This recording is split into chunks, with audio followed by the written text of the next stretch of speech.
Well, good evening. I'm going to call to order this Lacey City Council meeting on April 16th, 2024. We do have two council members who are excused tonight. Both Councilmember Greenstein and Councilmember Vasquez are away. But with that, can you rise for the Pledge of Allegiance?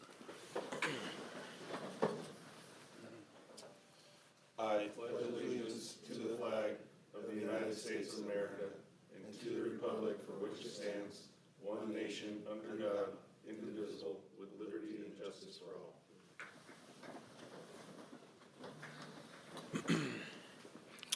America.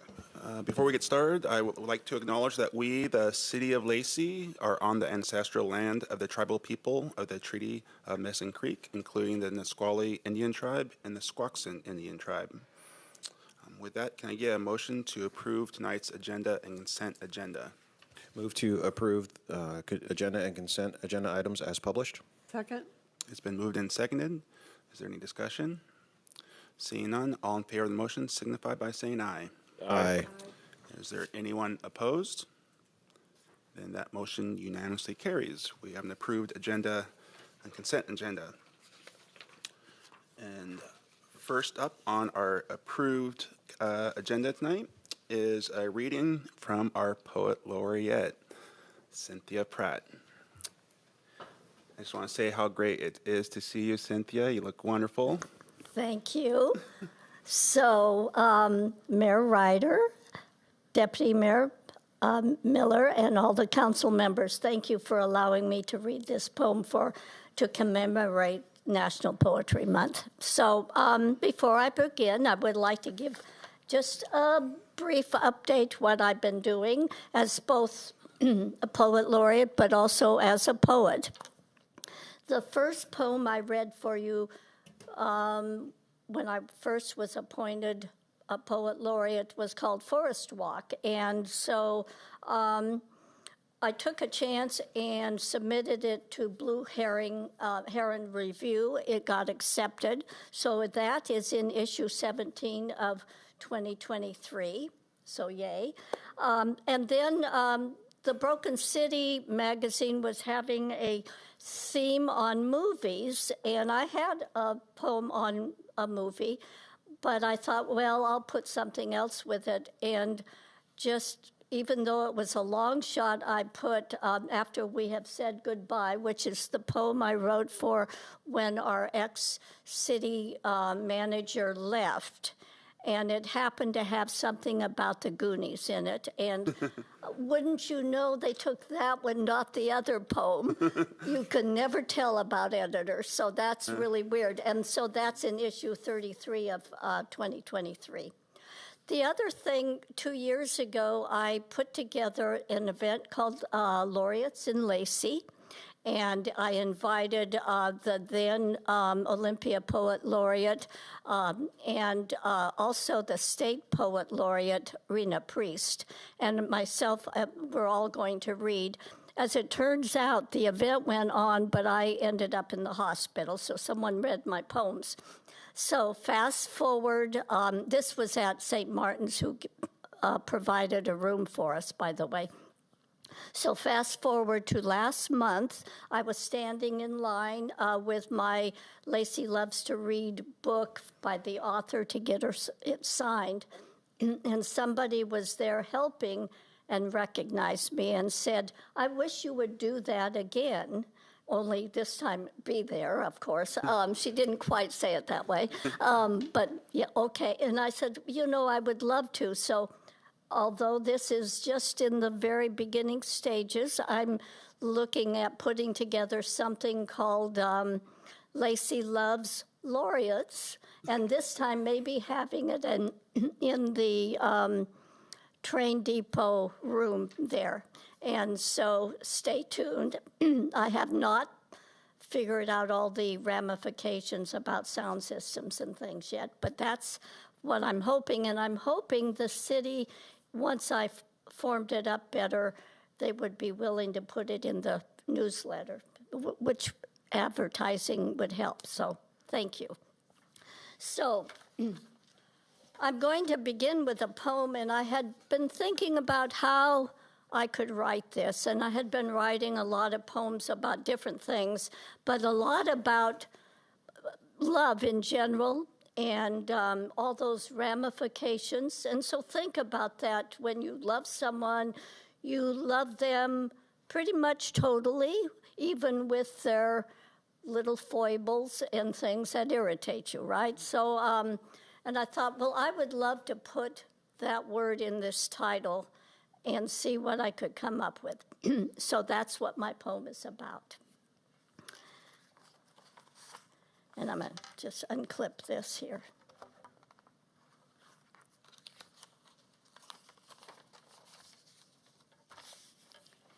It's called All the Reasons I Love You.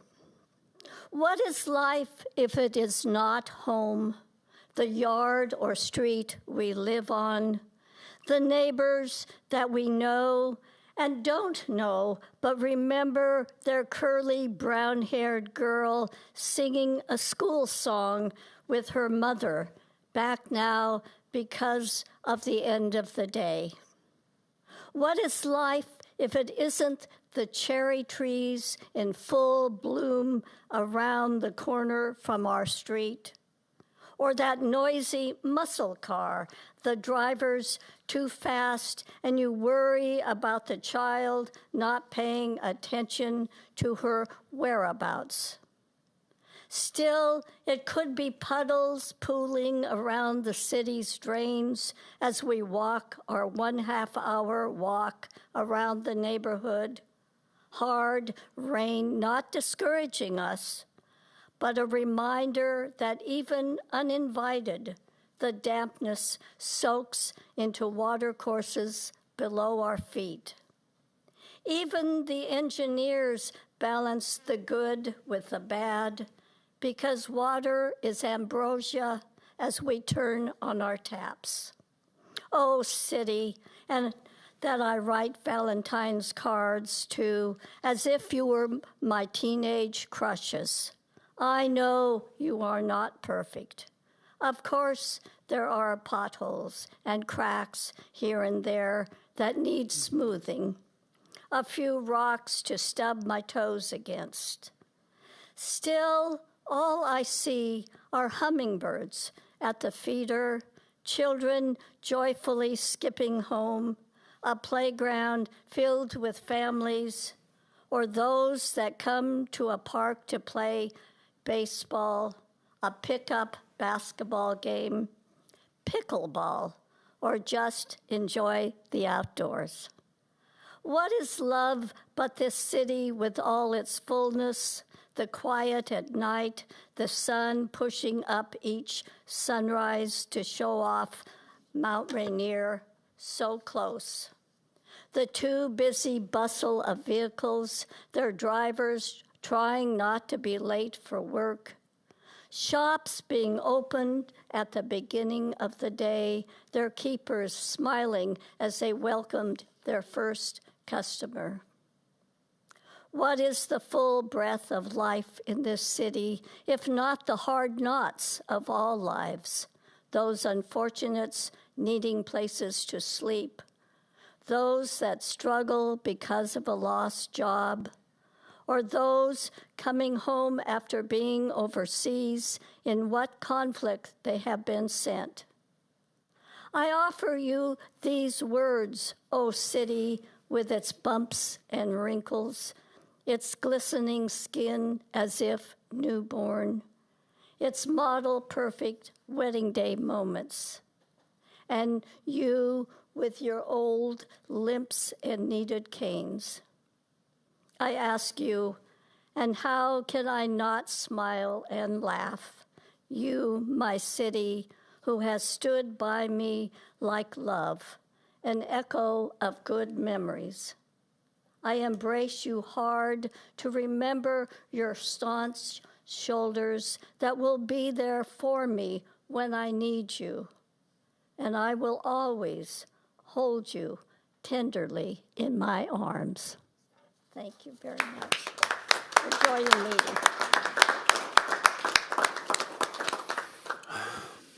Wow, thank you so much, Cynthia, for that poem. And I know how much you love this city and how much you've given to this city, and it's a great honor that you are a poet laureate. So thank you. So next up on our agenda is public comments. We didn't have anyone pre-register, but we do have a couple people who signed up. And the first person who signed up is Larry Ditloff.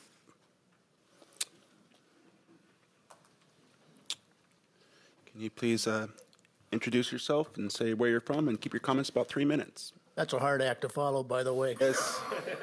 My name is Larry Ditloff, and I live at 6449 West Sarazen Street, Southeast here in Lacey. And I am the Capital City Golf Club Homeowners Association president. I have been for the last 10 years. And I'm here to talk about a matter, but first, before I launch into that, I wanted to personally, and on behalf of our association members, thank the city for the big project that you did, the famous Capital City Water and Sewer Project. It's enhanced our property values. It's enhanced our style of life. Thank you. Thank you very much. Appreciate it. Thank you. What I'm here for, though, is actually it's a matter that has perplexed us for about 10 years, and we've worked on it with previously the county.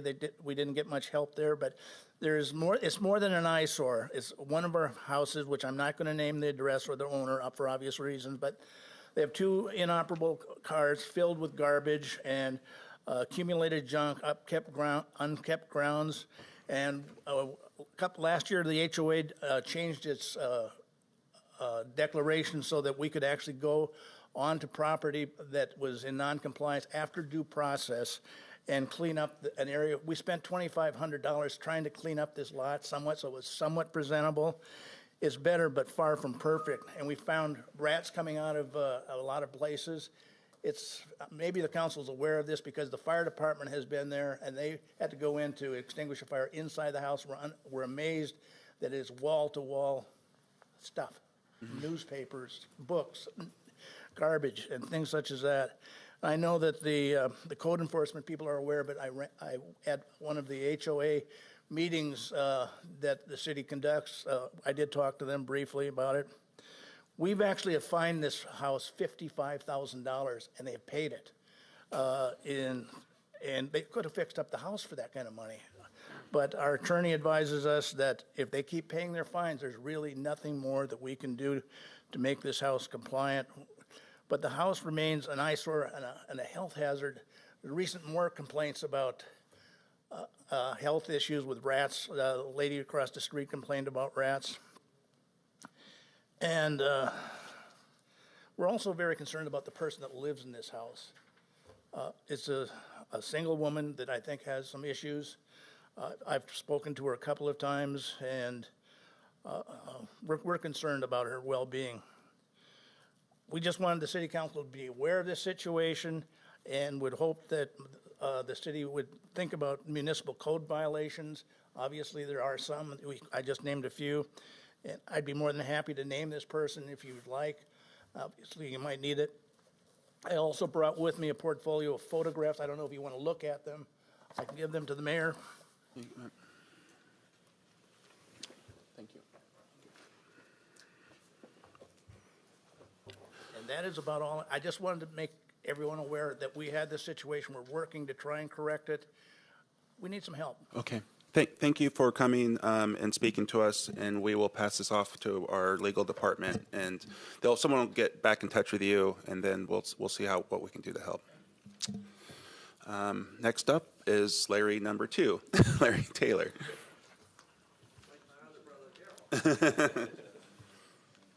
Please introduce yourself, let us know where you're from, and keep your comments about 3 minutes. I'm Larry Taylor from the Hawks Prairie area, in particular Ridgeview 2. Ridgeview 2, and I'm here today about a proposed roundabout at an intersection I think that is a bad idea.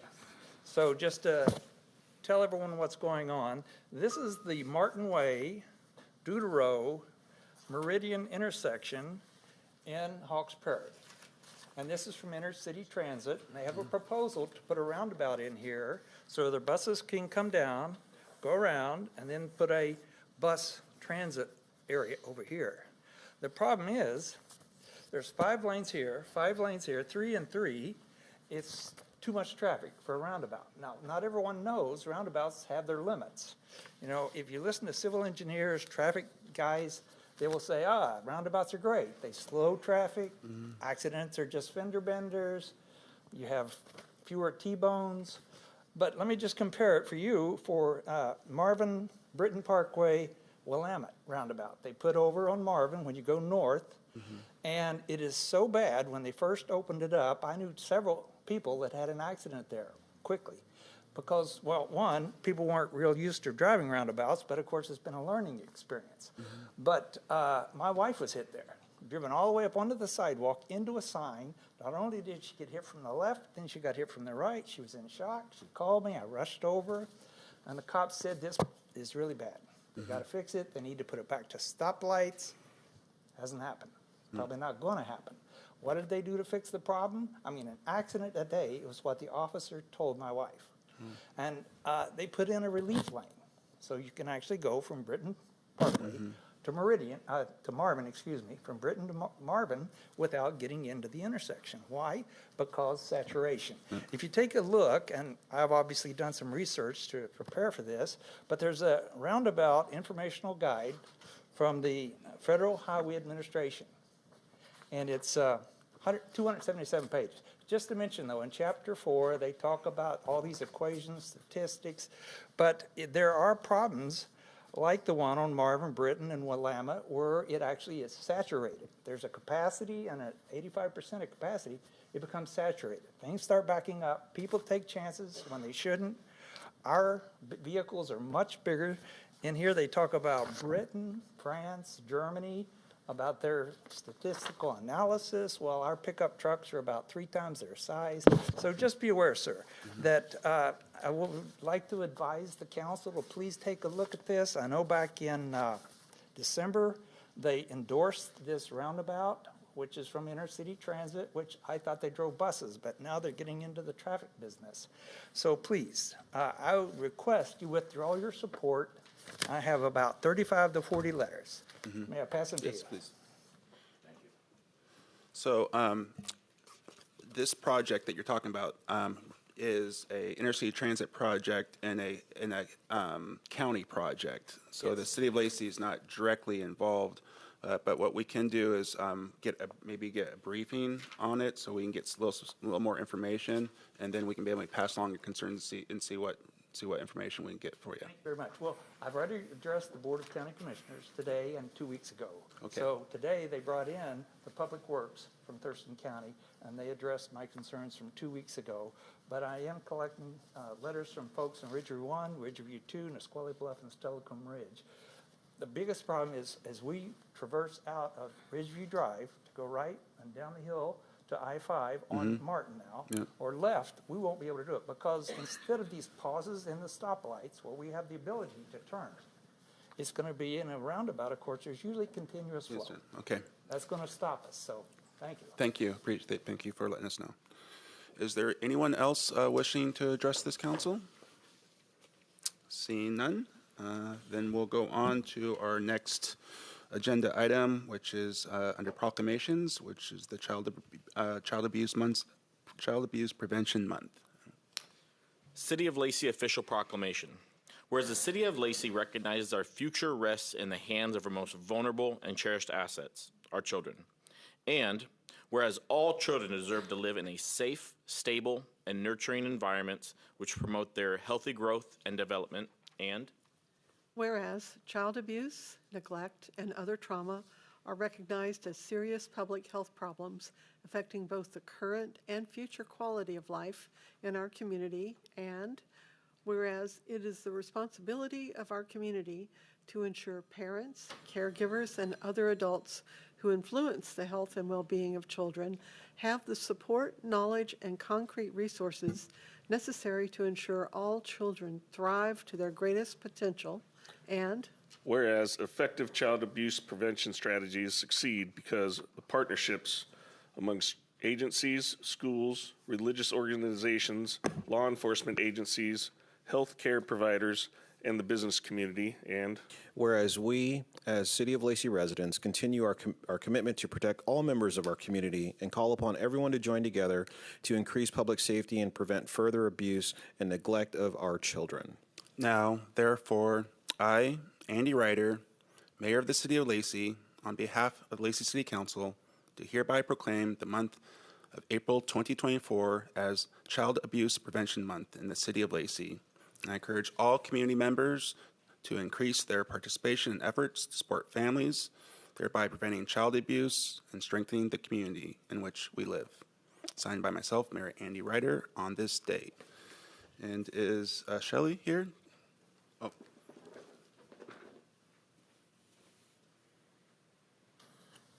The proclamation.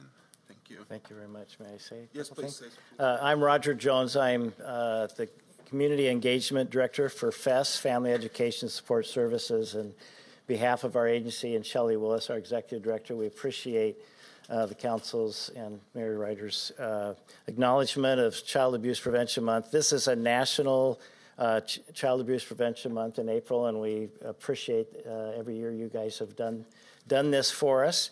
And Yes. pinwheels are the symbol, the national symbol for child abuse prevention. So I'd like to give each of you one of these and a couple of brochures of what our agency does to help prevent child abuse, as well as working with families, with services, and that type of thing. So we're glad to be of service in Lacey and the greater area as well in helping families be stronger and more successful. Well, great. Thank you. I proudly put my pinwheel in my yard last year, and I'll do it again this year. Okay. Same. All right.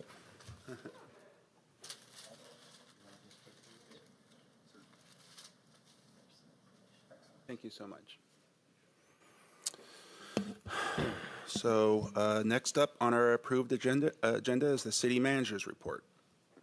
Thank you, Mayor Ryder and Council. We have a few items on my report tonight. The first of which is a good news. We got our finance department received a certificate of achievement for excellence in financial reporting from the Governmental Finance Officers Association, and I want to invite Chelsea Yarwood up to provide an overview of the award and the accomplishment.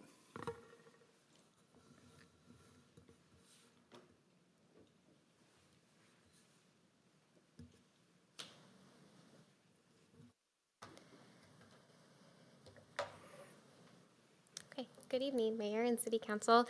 I'm excited to be here tonight to talk about the Certificate of Achievement for Excellence in Financial Reporting Program. It's quite a mouthful, so I wanted to share about what that even means. So it's put on by GFOA, which stands for Government Finance Officers Association. GFOA is a nonprofit organization that provides education, resources, and advocacy for public finance officials. It was established in 1945, and the purpose was to encourage and assist state and local governments to go beyond the minimum requirements of generally accepted accounting principles, to prepare annual comprehensive financial reports that evidence the spirit of transparency and full disclosure, and to recognize governments that succeed in achieving this goal. Annual financial reports submitted for the award are reviewed by select members of the GFOA professional staff and the GFOA Special Review Committee. These are individuals with expertise in public sector financial reporting and includes financial statement preparers, independent auditors, academics, and other finance professionals. So as the city manager said, we received the award for our 2022 report, which marks 23 years of receiving this award. So from 1999 to 2022, we have received that award. The only exception was in 2008, where we did not submit due to budget reductions. There's quite an extensive list of requirements to be able to submit for the award. An example is the checklist that we have to go through every year to make sure that we've met all of the requirements. That's one page of the checklist, and it's minuscule, and we have the full one here. There's multiple pages, and all pages look like that, and it's the tiniest font, and so it's quite the endeavor. So we also have to meet other requirements beyond just making sure we've addressed all of those items. There is, absent an extension, there's an earlier completion period for our report and our audit. We have to have everything complete by June 30th in order to submit. And the auditors have more work to do as well because there is additional content that aren't in regular financial statement packets. And so they also review that checklist to make sure the objectives were met. So some statistics about the 2022 award recipients. We are in limited company. So with Washington State, out of the 281 cities in the state, 25 received the award. So that's 8.9%. Of the 39 counties, 6 received the award, which is 15.38%, and a total of all municipalities, school districts, universities, special districts, et cetera, only 56 agencies received the award. Nationally, out of 19,502 incorporated cities and towns, 1,936 received the award, which is a percentage of 9.93%.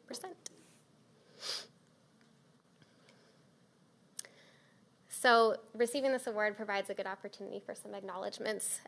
This is absolutely a team effort, and so recognizing really the whole organization is in order. Every financial transaction from the multi-million-dollar capital project to the 99-cent office supply ends up in our annual financial report, so it truly takes everyone to be successful.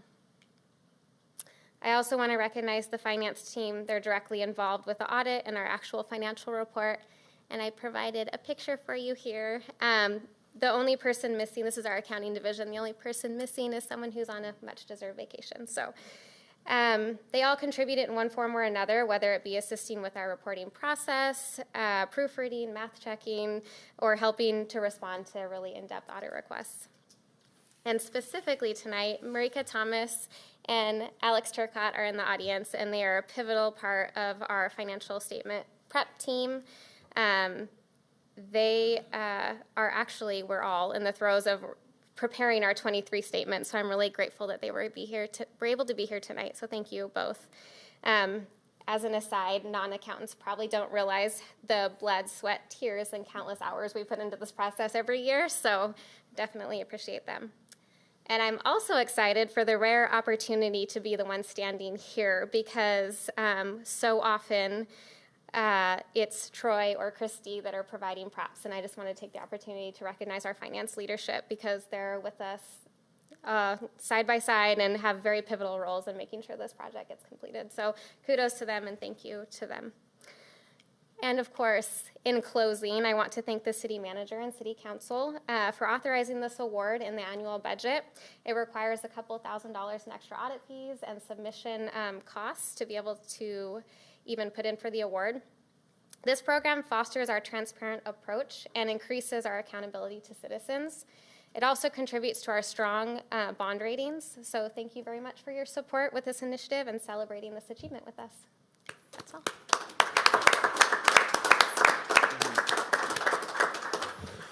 Well, thank you for that. And I just want to, take a moment.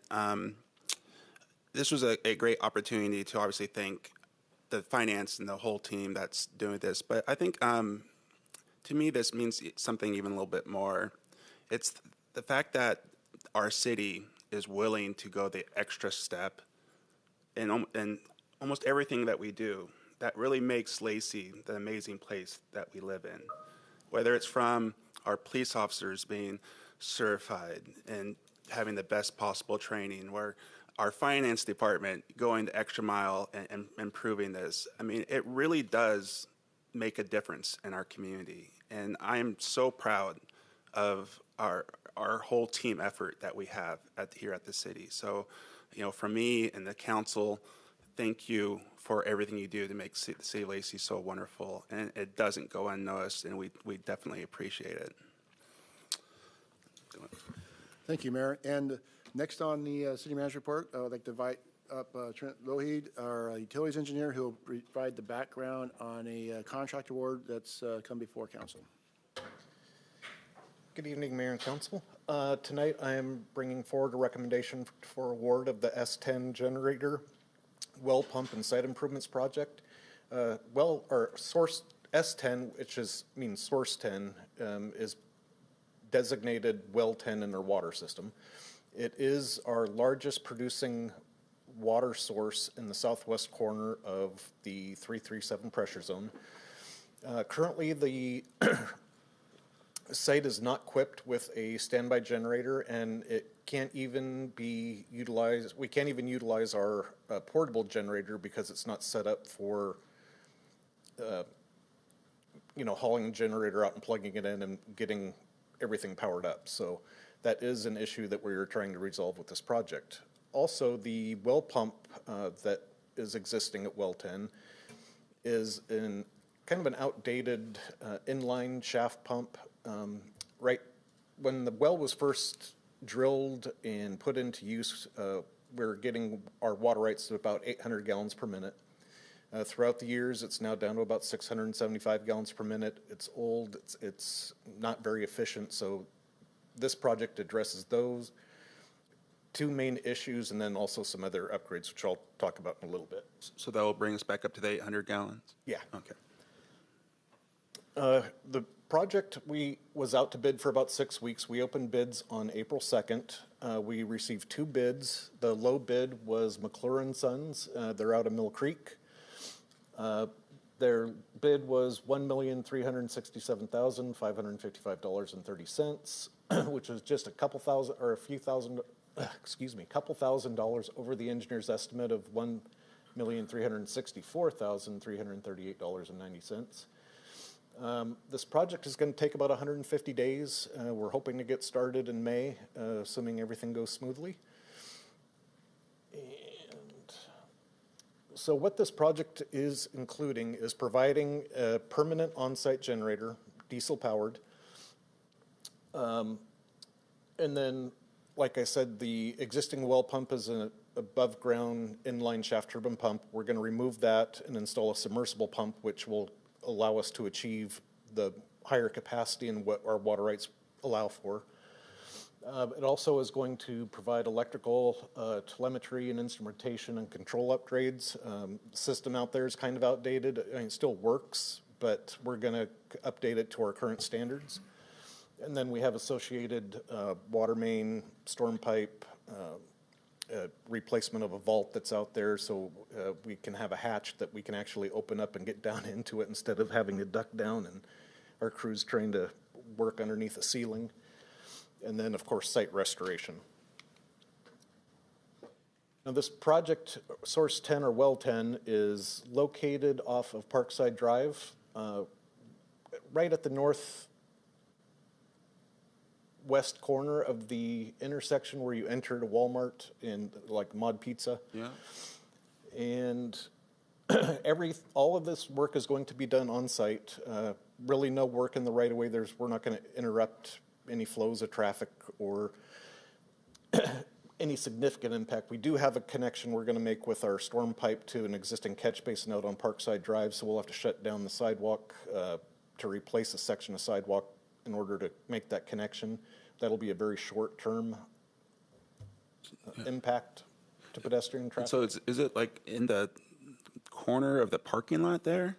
Yeah, so if you're on Parkside Drive and you turn left Yeah. into Mod Pizza, Walmart, Yeah, whatever, yeah. it's right to on the your right. right-hand side Okay. in that fenced area. Okay, yeah, okay. So, and with that, we are recommending a award of the project to McClure & Sons in the amount of $1,367,555.30. I would move to award Lacey contract number PW 2022-29 to low bidder McClure & Sons, Inc. from Mill Creek, Washington, in the amount of $1,367,555.30. Second. It's been moved and seconded. Is there any discussion? Go ahead. Well, what I noticed that you mentioned the low bidder and being really close to the engineer's estimate, but the second bid is $300,000 more than that plus. So, I mean, I think we're getting our good money's worth. I always have confidence in Public Works and them making our last, every penny stretch to as far as we can make it for our ratepayers. And I'm all for this project. Thank you. So my question is, boy, we've been knocking out these areas where we haven't had generators before to finally, get a permanent generator there. How many more sites do we need where we actually need a generator on site? I know. That I'm not aware. Scott? So actually, right now, we just have three sources with, this will be the third one, and then when Madrona's done, there'll be a fourth one. And, we have about 20 sources, so. We only, we're only 4 out of the 20 that we need? Yeah, we're much further along in our wastewater lift station program for generators, but wells, we have a long ways to go. Okay. I guess I mixed those up with the wastewater. We've been doing quite well on the Yes, other one. yeah. This is, okay. Is there any other discussion?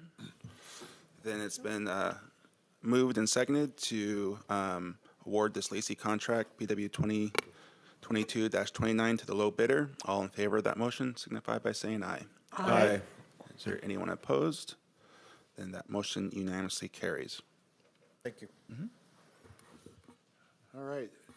Well, next, we have a recap of the 2024 state legislative session, and then kind of talk about what to expect going forward. So I'm going to turn it over to Assistant City Manager Shannon Kelly Fong, or actually Brian Brian Inslee sitting Enzo over there. is over here with he's our state government affairs consultant, so he'll give a good recap of the experience that we had this last session. Great. Thank you, Mr. City Manager. As noted, Brian Enslow here. I'm just going to go ahead and jump in. So just quickly, what I hope to accomplish today is give you kind of a sense of where some successes were, where there's more work to be done. I'll take a big picture view of some of the most important issues that were discussed and outcomes in session. And then I wouldn't say it's a way too early preview of next session, but I do want to highlight some kind of key changes in the legislative makeup, irrespective of November results. So with that, I'm going to just jump in. Quickly, just want to remind you of all of the work that you as a council and then of course staff do to really work and shape the work that I am directed to do on your behalf. It's incredibly valuable. For instance, this year there was in a short session, 60 days, there was 1,200 new bills introduced. Combined with the 1,200 bills that were kind of brought back from last year, having that policy manual and having that clear direction really helps me move and be nimble and adroit in an incredibly fast-paced environment. So it is a lot of work in the front end, but it is incredibly helpful, and I wanted to reiterate that. On the policy side, one issue that will be helpful to some of your staff team most definitely is on the comprehensive plan deadline. Thurston County is one of the county cohorts that has a June of 2025 deadline. We were able to push that back by 6 months, so you get a little extra time. That's in recognition of all the additional work and requirement that the legislature has put on municipalities and other local governments, particularly around climate, housing, and then also equity. So gives us time to have that fully incorporated and also have a robust public process. The other piece that is that was important, that was on our kind of overall agenda and objectives, was on ensuring that civil liability was extended to like our mobile crisis responders and our co-responder units. That was House Bill 2088, and that provides kind of similar protections to what law enforcement already have to some of our kind of key behavioral health responders. So that was a really good outcome there.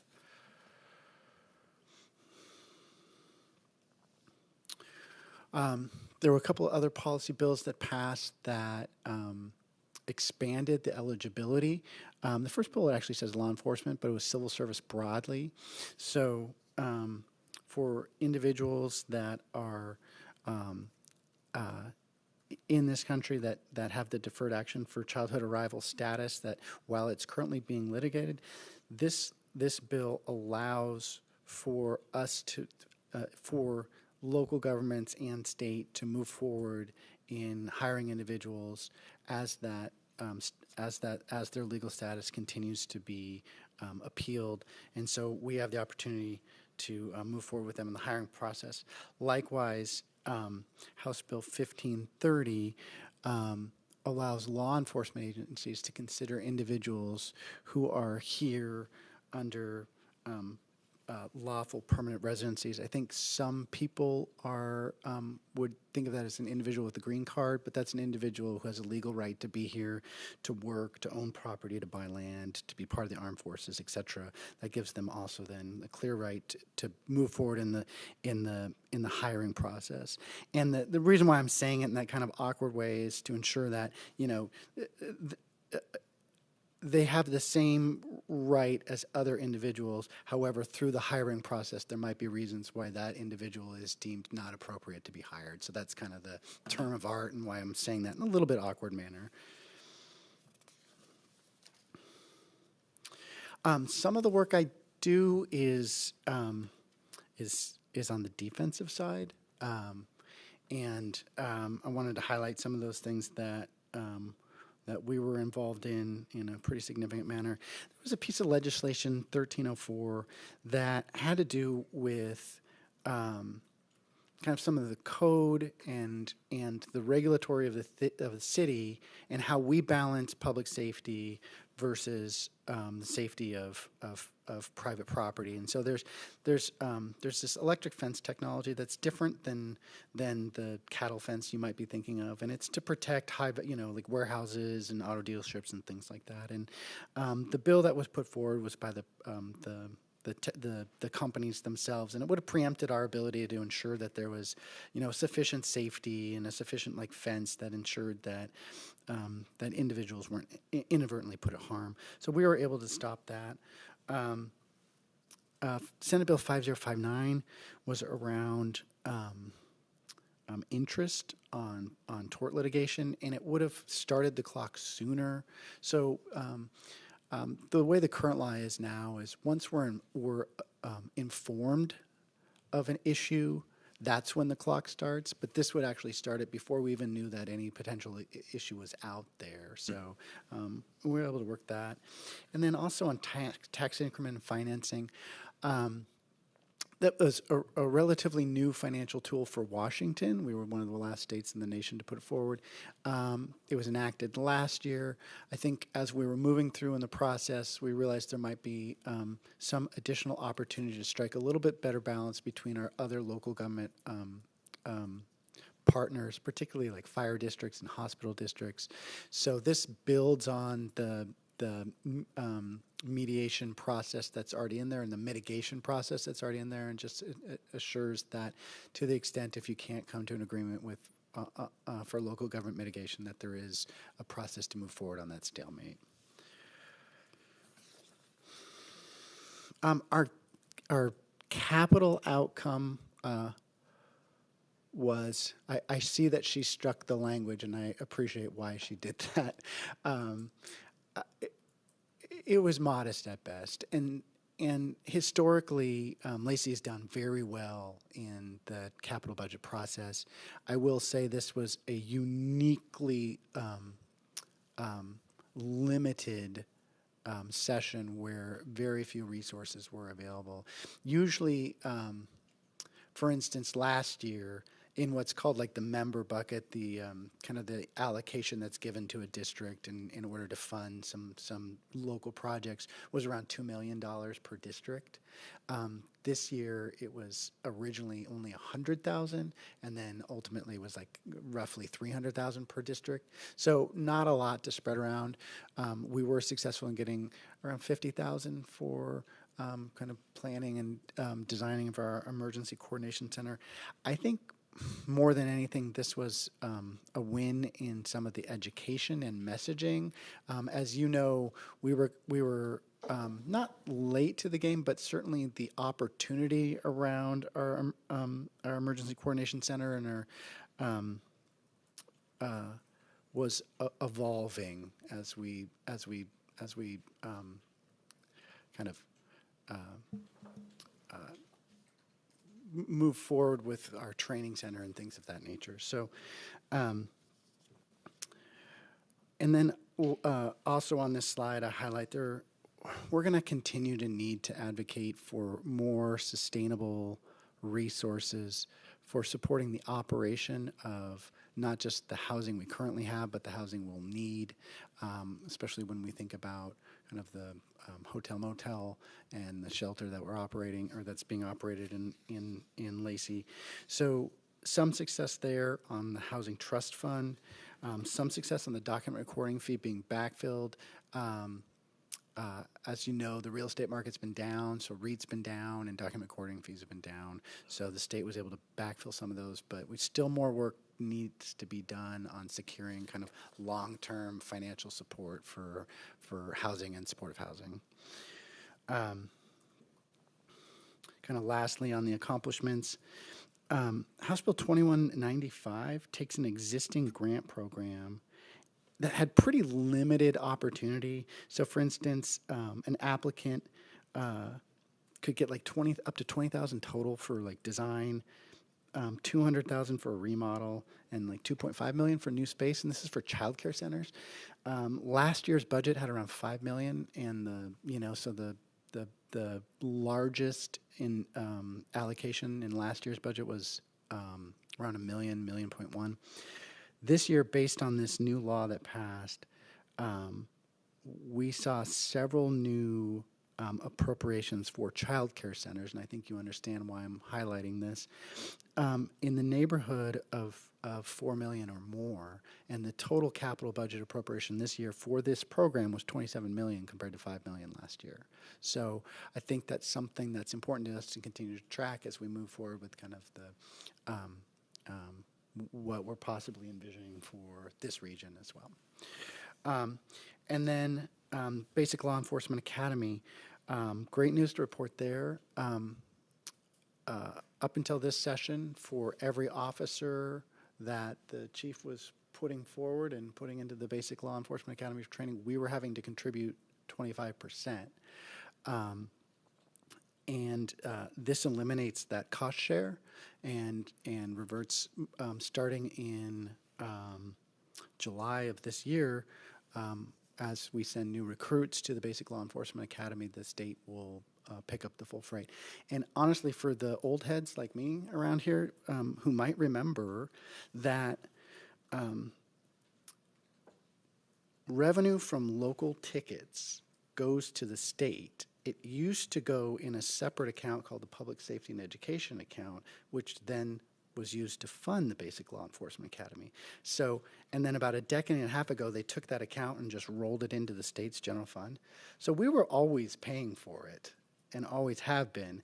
And arguably for the last, couple biennium, we've been paying 125%. So this is a really important policy. It's a really good policy. And I was glad to see it enacted. So I'm going to put you on the spot, Troy. How much have we been budgeting for this? Do you have any idea? I'm just curious kind of what budget savings is going to do for us. The total impact to the state was around $5 million. How that translates to the city of Lacey is beyond me, but it's not insignificant.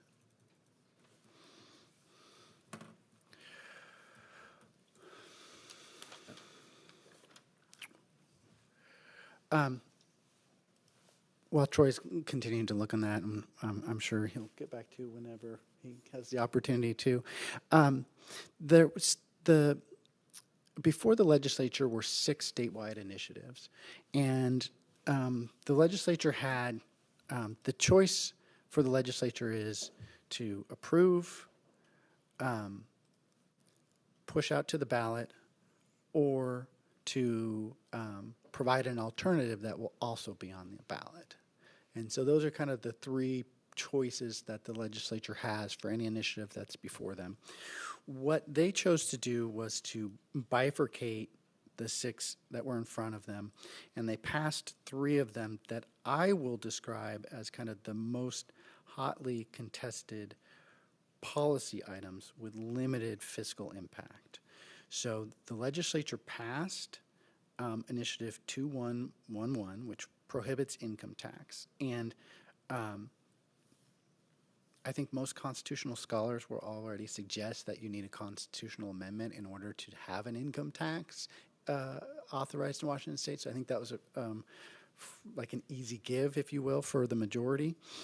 The Creating a Parent's Bill of Rights was also passed. According to the material on the House Republican website, they believe that that initiative was in response to Senate Bill 5395 pertaining to sex education for all grades, and they also state that it's also was in response to 2331 around school boards and their limitations on ability for rejecting certain materials based on a protected class. So I encourage you to look at the Secretary of State's website for more information on those. But largely, what that does is it ensures that parents have access to materials in advance, and that they also have the ability to opt out of sex education and also opt out of surveys. The last initiative that was passed by the legislature is lifting restrictions on police chases. So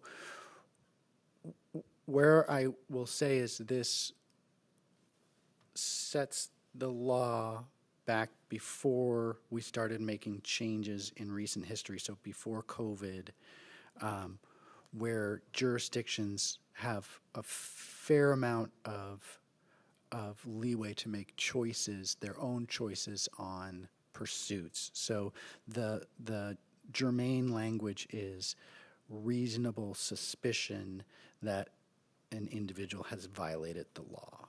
And then there's some other pieces as well, but it kind of reverts it to a reasonable suspicion standard. So to the extent then that that you as a council and the chief can work together to set the policy that you believe is appropriate for Lacey, you can do so. The three remaining are going to be on the ballot, and those include repealing the Climate Commitment Act, repealing the capital gains tax, and repealing the mandatory participation in the long-term care insurance program. So, and those have, at least two of those have very significant impacts to the state and the state financial outlook. With respect to fiscal policy, and you know, this year there wasn't a lot of extra money. And I think, as you recall from my last not my last presentation, but my presentation prior to session, you know, with the election coming up and it being a presidential and everybody in the House being up and quite a few senators being up, there wasn't going to be a lot of political risk-taking, and I think that was borne out. No significant fiscal policy made it to the governor's desk. So two of the key ones that were introduced and deliberated on were the increase to replace the existing 1% cap with on property tax to a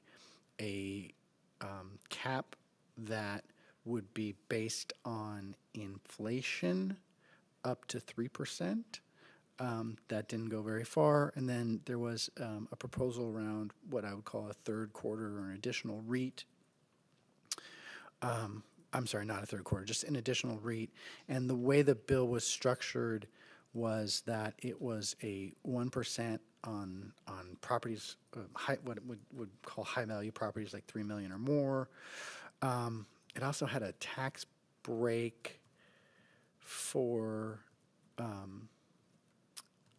in between homes valued in between any home over $500,000 received some level of tax break, with a maximum of it being like $425. So there was like an argument to say that there was some piece of progressivity in it as well. So again, that failed to pass the House, so it did not go very far.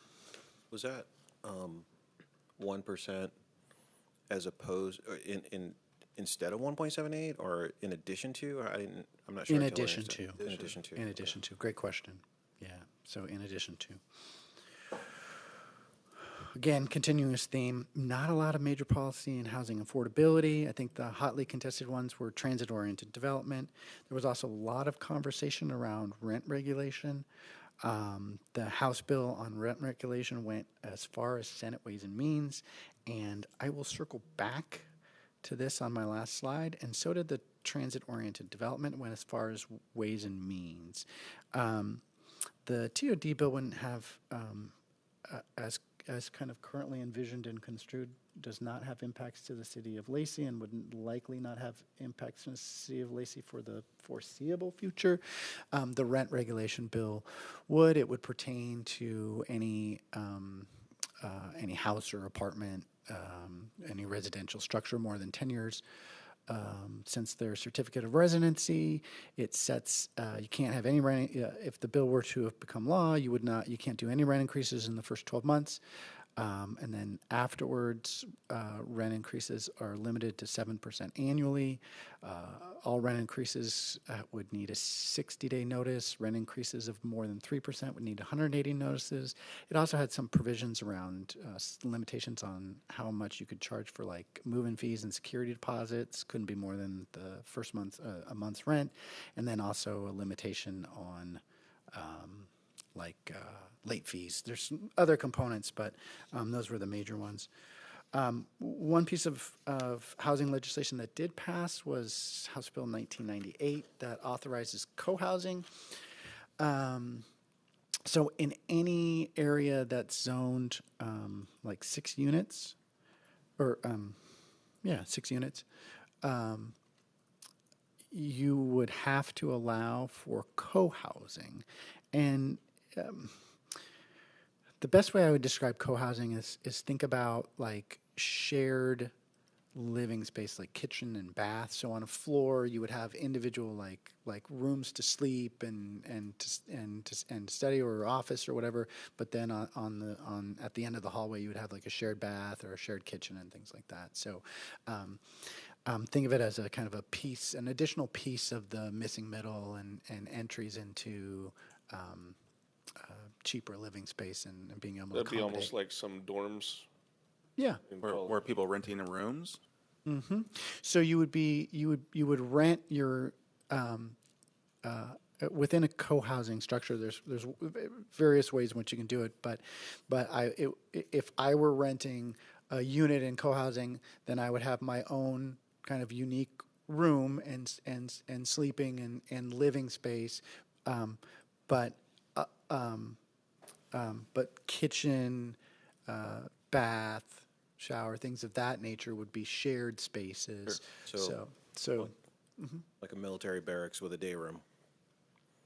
I'm going to trust your expertise on that one. Yes. Sure. Having not spent time in a military barracks or a day room, I'm just going to defer to your wisdom on that.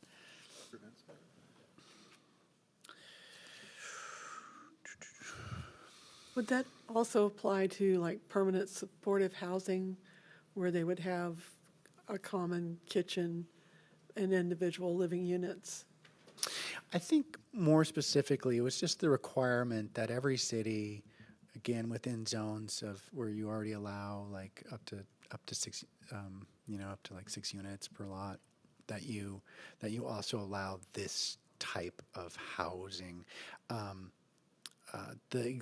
I don't know exactly how or it would or would not overlap with what you're doing with a permanent supportive housing, but it strikes me as possible that you could use this model in developing a transitional housing or some sort of housing feature for individuals that could benefit from additional support.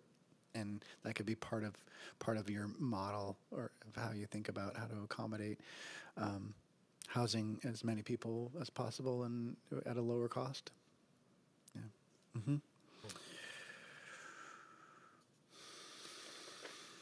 Hey, Brian, if I can go back to the long-term care insurance thing for the ballot measure you spoke about earlier. Mm-hmm. That's only for people that apply to residents that do not. I mean, it wouldn't apply to somebody if they already have long-term health care insurance, right? No, that's all the initiative is doing is now it's law, so everyone is paying it. What it would do is it would make it optional, so you could opt out. So we can't opt out right now, but if the initiative passed, it would allow people to opt out. Well, but before, right, not everybody was opted in automatically No. because you could qualify if you had an You insurance did, policy. and then that time passed. and Yeah, now there was everyone's in. both of you were right, which I love this. So the mayor is right and you're right, council member.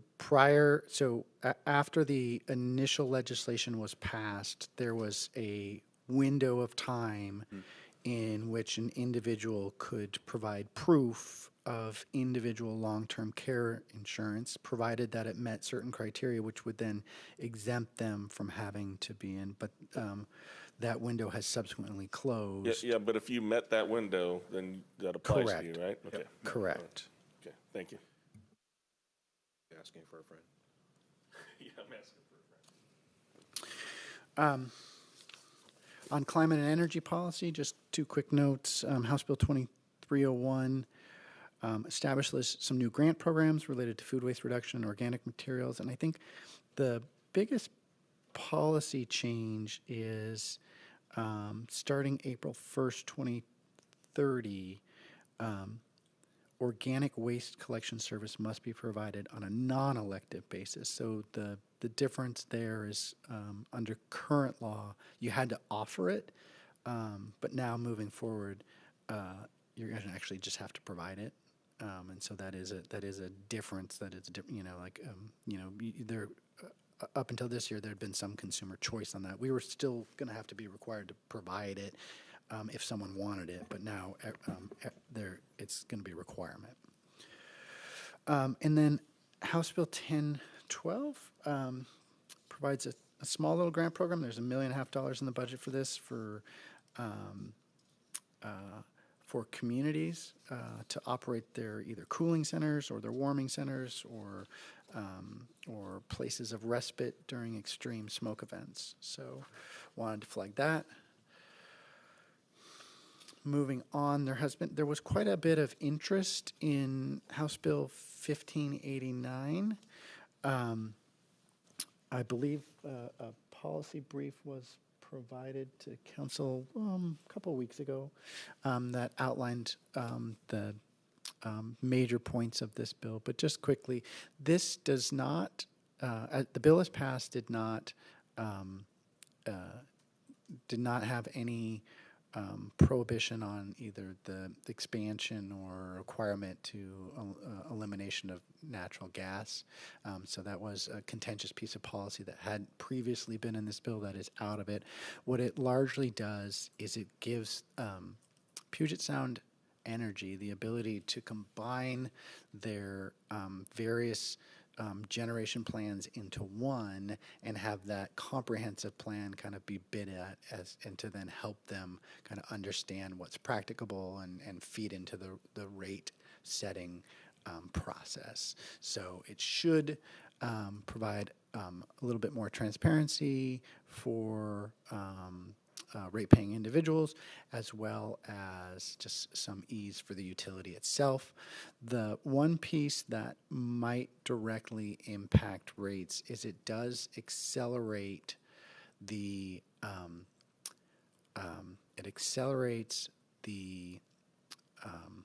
what is the term of art I'm looking for? The depreciation schedule for their natural gas assets. So PSE is now directed to depreciate all of their assets by 2050. And basically what they're trying to do is they're saying, we've got a pool.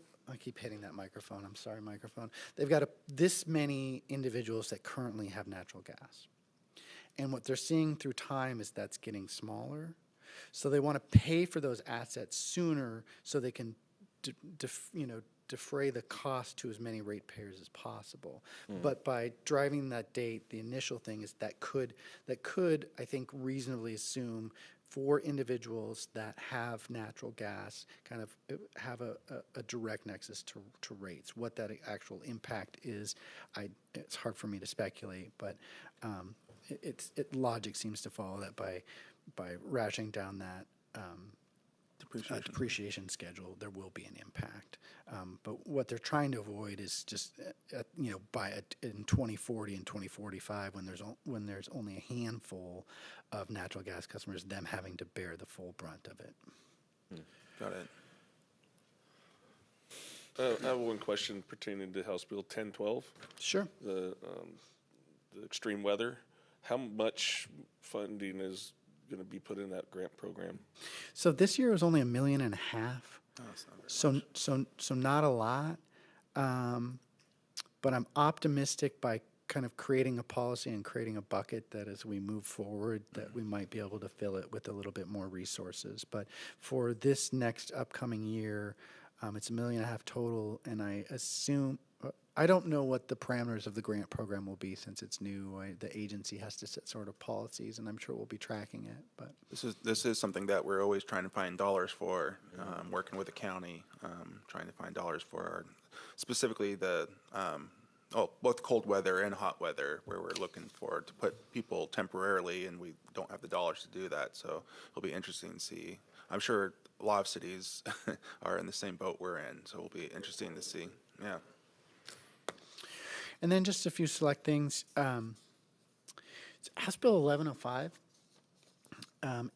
It just, I think we're already doing this, but it just ensures that with respect to public comment, you ensure that you provide the date and time in which it opens and closes. I think there was a little bit of lack of clarity there. That cleans it up.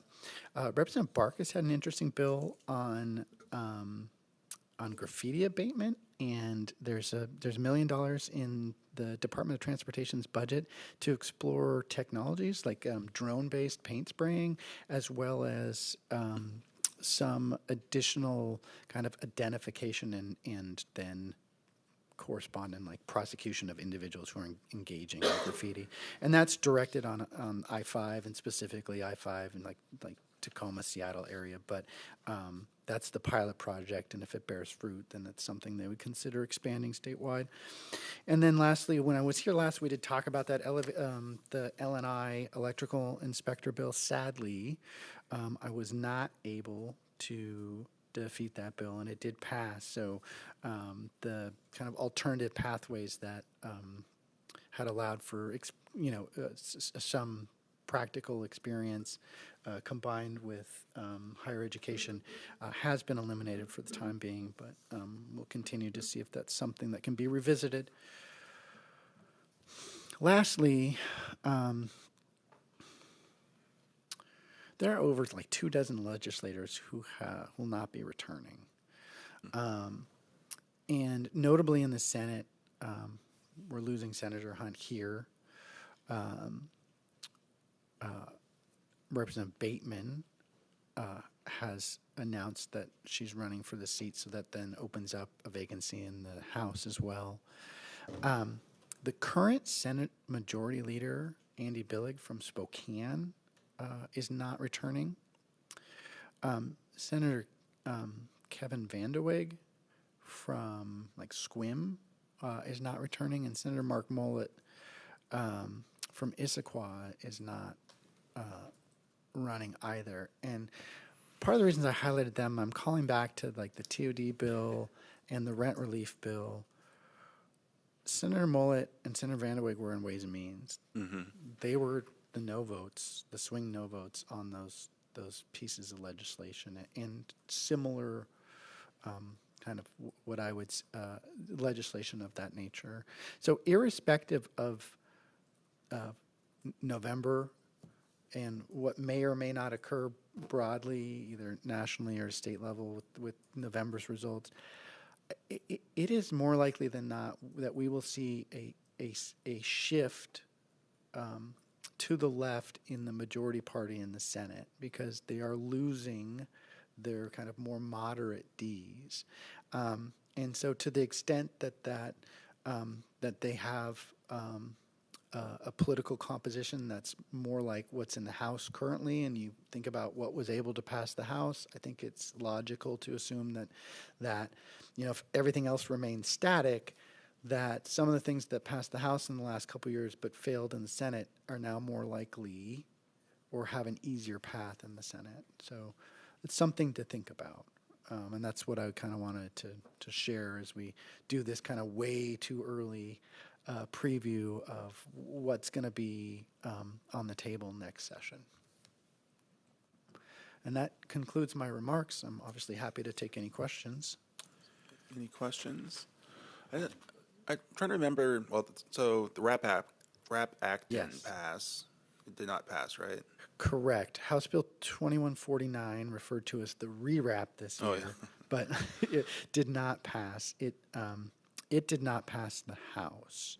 I think there was also 2144, which was the bottle bill. Yep. And both of them were there was some internal competition between those two that I think was part of the reason why rewrap stalled out. Yeah, but we'll probably see it next session. Yes, 100%. Go ahead. Okay, so something to think about when revisiting the requirements for electrical inspectors. There should be safeguards in case said inspectors own their own businesses, and because there could be a possibility where they can start, using that power to compete against people, other companies they compete against in the workplace. So, if you shouldn't be an inspector if you own a business and you're competing with the companies that you're competing against or inspecting. That's just something to think about, I think. So I remember wasn't there talk about having to allow public comment at any public meeting? Wasn't that? That is correct. Last year there was a bill specific to that, and it did pass, and so we do provide options for public comment, and it can be through written public comment, not only in-person or remote public comment. Okay, for any public meeting, right? And it's for any public meeting in which final action is taken, just to clarify. With final act, okay, thank you for that. Is there any other questions? Okay, thank you. Thank you, Brian. Thank you. Keep up the good work. Thank you. Thank you, Brian. And again, I want to, for all the work, as you can tell, there's a lot of things that are going through and passing through the legislature, and grateful to have Brian there to help monitor and report back, as well as want to recognize Shannon and all her work in coordinating that effort as well with the rest of the organization, because it does take sometimes a quick pivot for the organization to respond to something coming out, and our point person, Brian, is communicating back, and Shannon's coordinating on this. And so it's a great team, and I think we're in a good position going forward. Now, for our next item I have on my report, and the last item is I'll now kick it over to Shannon, our Assistant City Manager, to provide an update on the Advisory Board Stipend Program that has just been recently implemented. So, Shannon? Good evening, Mayor and Deputy Mayor and Council members. I am here tonight to provide an update on the Advisory Board Stipend Program and how we've been able to set up the program and implement the program here in the first couple months of the year. And then also to talk a little bit about the voluntary demographic survey that we did with the Advisory Board Stipend Program.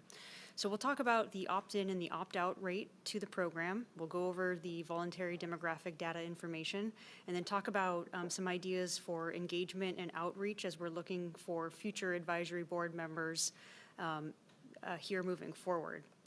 So first, with the opt-in and opt-out rate, what I do want to just kind of tip my hat to is our clerk, Alyssa Fontaine, as well as Kelly Adams, our special projects administrator, who helped me go to every single city advisory board and provide a presentation on the advisory board stipend program, how to access city emails, which was new for all of our advisory boards. They now have city emails for better records retention purposes, amongst a slew of reasons.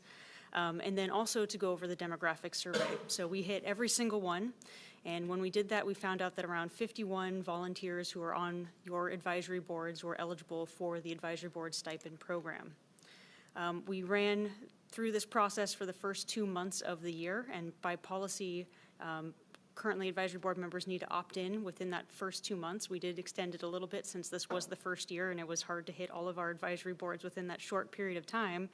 But once we did, we had a 53% opt-in rate and 47% opted out of receiving the stipend. One thing I do want to make a note about the opt-in and opt-out rate is that we do have a new 7-person advisory board forthcoming in the Human Services Work Group, and so they will also have that opportunity to opt in or opt out, so that will change, and that is something that we'll try to do within the first 2 months of that group meeting. And then in the future, there could be other additional ad hoc groups also that could be participants to this program, and so we want to take that into account. And then furthermore, we'll also have a new Lacey Youth Council starting in September, and while we hope to have some returning members, we will certainly have some new members, and so they'll also have the opportunity to opt in or opt out of the program. So when we kind of are estimating for this year, we again have around 27 opt-ins at this point, and so we're taking into account the new advisory boards, any potential additional ones, and then maybe the Lacey Youth Council moving forward. We think we'll have a grand total of around 50 opt-ins or less, and that'll be an estimated cost of around $25,000. We did estimate that the program would cost, $20,000 to $45,000, and currently the city has enough budgeted for $50,000 for this program.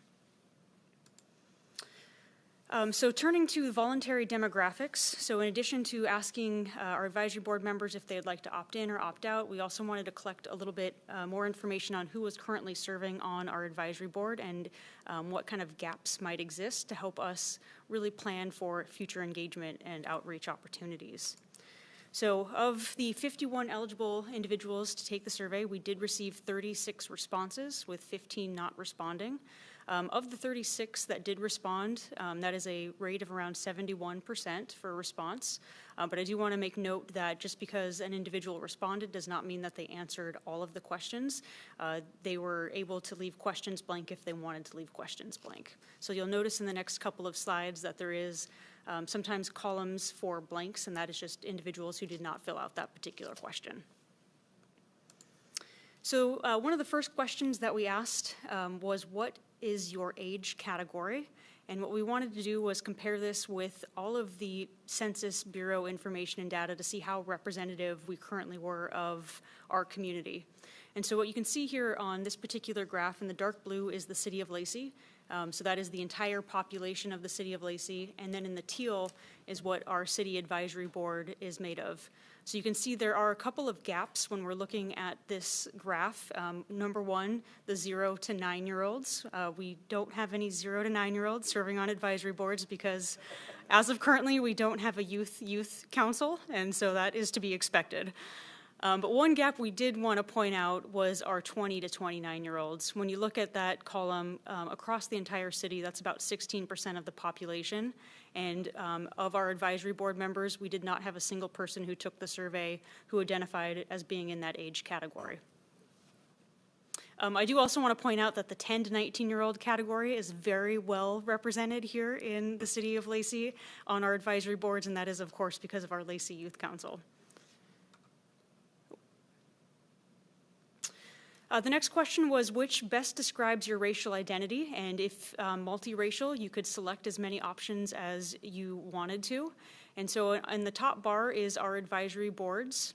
And then in the second bar is the city of Lacey. And you can see the demographic breakdown here by race by advisory board group. And just to point out the blank, which I explained here earlier, if you look on the top bar, you can see on the far right-hand side that there was 8.3% of survey takers who did not fill out information on this particular question.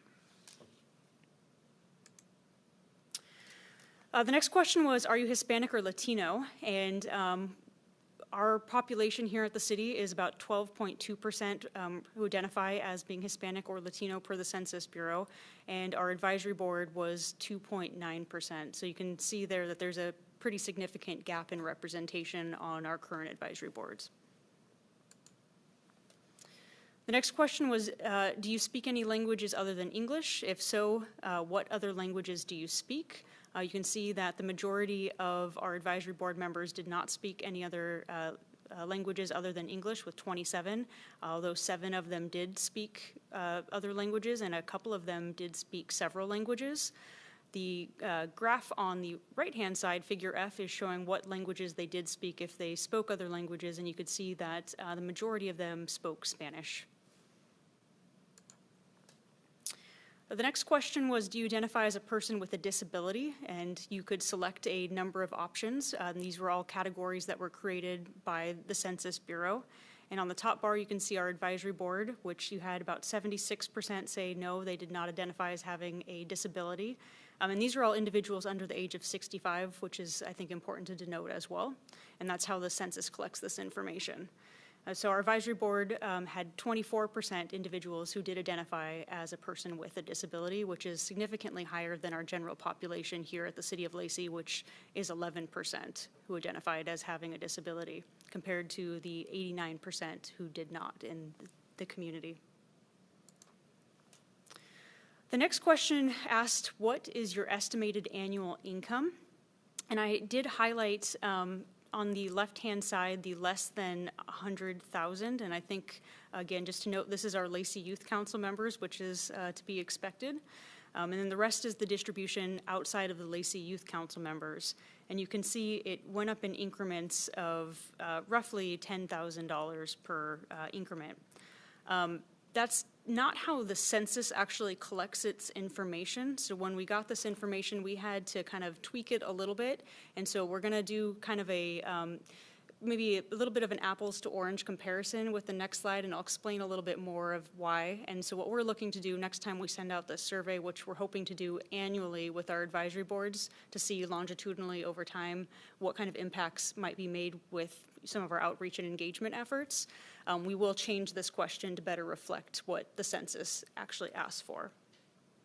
So the census asks for your household income, and our question asked for annual income, which could be confusing for anybody who's filling this out. And so we do want to have better alignment moving forward. But what we did do for this comparison purposes is take the data that we had and compare it to the Census Bureau's information. So once again, you can see the City of Lacey population as a whole is the dark blue, and then the advisory boards are the teal. This includes the Lacey Youth Council in this particular projection, and so you can see that under $50,000 is significantly over what our population is, with 33% comparative to our around 27%. When you take out the Lacey Youth Council and you compare it to the Census Bureau data, that changes pretty significantly of what that looks like, especially for that under $50,000. You can see that number drops down to about 14% when the population of the city as a whole, that represents, again, that 27%. You can also see some underrepresentation too when we're looking at the $50,000 to $100,000 household income bracket without the Lacey Youth Council. The next question on the survey asks, do you own a home? And our advisory board members reported that 27% do not own a home, and that 74% own a home, comparative to the community where it's 42% who do not own a home and 58% who do. This does include the Lacey Youth Council, and so again, we thought for this particular question it would be good to see the data without the Lacey Youth Council, since it asked you personally if you owned a home. And so that changes pretty significantly when you take out the Lacey Youth Council. And so now you can see the advisory boards, 7% did not own a home compared to the 93% of members who identified as owning a home. The next question asks, which best describes your gender identity? This is not a question that the Census Bureau currently asks. The Census Bureau asks a question on sex and what you identified per sex. So we don't have a comparison, but I just wanted to provide this information and how our advisory board members responded. But you can see the split is around 44.4% who identify as a man and 50% who identify as woman, and then 2.8% that identify as gender fluid. The next question was, what is your sexual orientation? And again, this is not a question that is asked on the wide survey for the Census Bureau, and so there is no comparison, but did want to get some metrics and data on this, and you can see that 75% identified as heterosexual or straight, and then around just under 20% as LGBTQIA+. The next question asked, what is the highest level of education you have completed? And this, again, was another question that we found through this process that doesn't exactly align with the Census Bureau, and so we are going to be looking to tweak this question moving forward. So I have a couple of colors here that I just want to explain. This is our advisory board group as present per the demographic survey. The orange colors, I've highlighted those because per the Census Bureau, there isn't a distinction between a doctorate or a master's degree. It's just a postgraduate degree. So we'll combine those two when we actually do the comparison.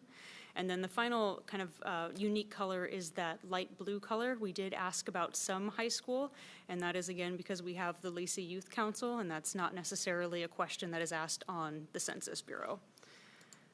So when we do take this information and combine it into the Census Bureau categories, it does tell a pretty interesting story here with what our advisory board makeup is comparative to our community. But you can see that when we're looking at the no degree high school and some high school, we are fairly underrepresented in voices on our advisory boards as of current. We have a slight overrepresentation when we're taking a look at bachelor's and postgraduates if we're, again, comparing it to where the community is. The next question asked about veteran status, and what you can see is our advisory boards identified 11% as being veterans, comparative to the city total population of 15%. But this question also was included with the Lacey Youth Council, and we thought it would be another good one to take the Lacey Youth Council out of since they have not had the opportunity yet to be veterans. And so it tells a slightly different story when you do take out the Lacey Youth Council. You can see our advisory boards are made up of around 14% veterans, which is very comparable to our community as a whole at 15%.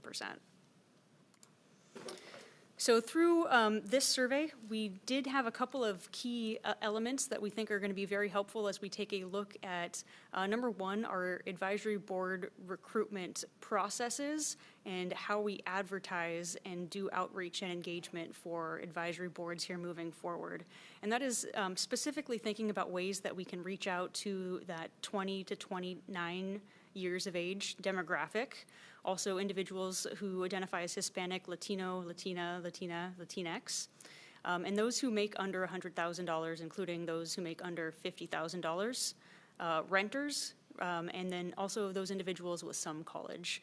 And so we have been, in our recent outreach for our Human Services Work Group, we have been taking into account some of that information, and we did some targeted outreach to some of those groups, both online as well as in person through invitations.